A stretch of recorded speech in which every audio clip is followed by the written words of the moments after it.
La 4. Entonces, que vendría siendo la existencia del idéntico aditivo. ¿Mande? La 3 yo creo que es más sencilla.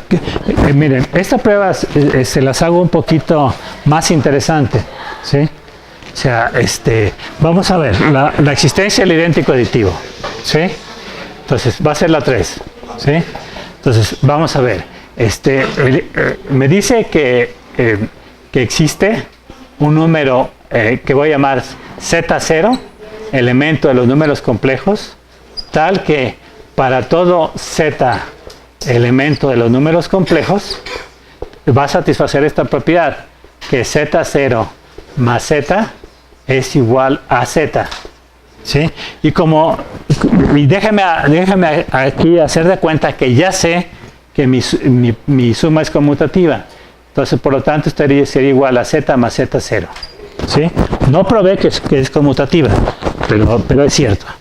Entonces, eso es lo que tengo que probar, ¿sí?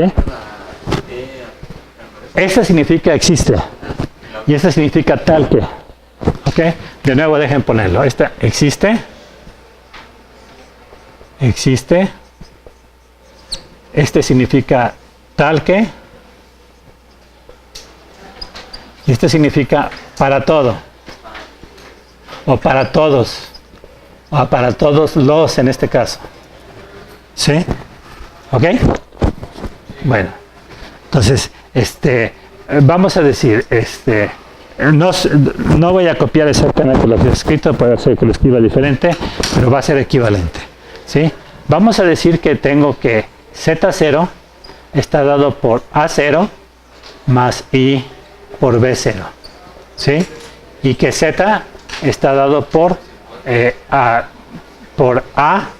bueno, no necesito ponerle paréntesis, A más I por B, ¿sí? ¿Ok? ¿Está claro? ¿Sí? Entonces, necesito que satisfaga esta propiedad.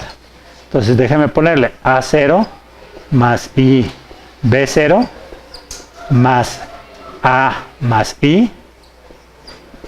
Primero dejen hacer la suma, ¿sí? Bueno, o déjenme ponerlo aquí, que voy a hacerlo en dos partes. Primero voy a hacer la suma de acuerdo con la definición que tuve al inicio. Si hago la suma de acuerdo con la definición, ¿cuál va a ser el resultado de sumar estos dos números complejos? ¿Qué sería igual? Una pareja de números reales multiplicados por 1. No, multiplicados por qué? Si estoy pues, de suma. A más I, B. No, ¿por qué? ¿Cuál es la suma? ¿Cómo obtengo la suma de dos números complejos? A0 más A, ese sería mi componente real. Y después mi componente imaginaria, ¿cuál sería? B0 más B. Ok. Esta es por la definición de suma. Ahora, ¿qué me dice? Me dice que el resultado, si Z0 es mi idéntico aditivo, mi resultado debe ser Z. Entonces, aquí voy a poner el otro igual. Y sería A más IB. ¿Sí? Esto significa que estos dos números deben ser iguales. Estos dos números complejos deben ser iguales. Y si son iguales, entonces dense cuenta, ¿qué sabemos? Para que dos números complejos sean iguales, ¿qué significa? Pues significa, ¿cómo le hago para saber que dos números complejos son iguales? ¿Vale?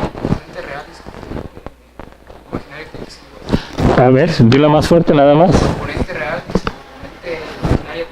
Sus componentes reales y sus componentes imaginarios deben ser iguales. Entonces, ¿cuál es la componente real de este número complejo?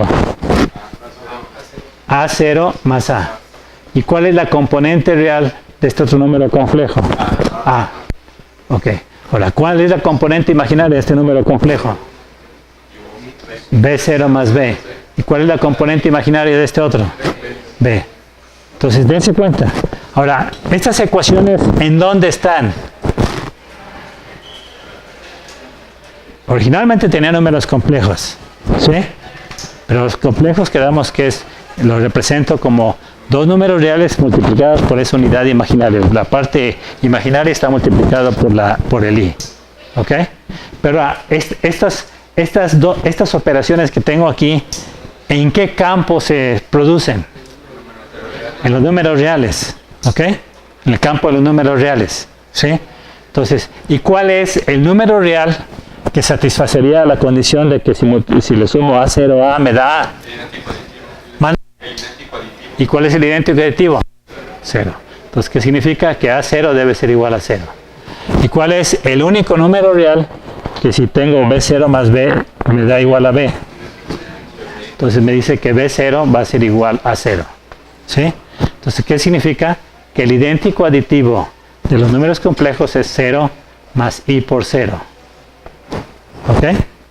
Y evidentemente esto pertenece al campo de los números complejos. Porque el 0 es un número real y el 0 es también un número real, es el mismo. ¿Ok? ¿Sí? Entonces, una vez con eso ya ustedes podrían hacer el del inverso aditivo. Este no lo voy a hacer, les toca a ustedes. ¿Sí?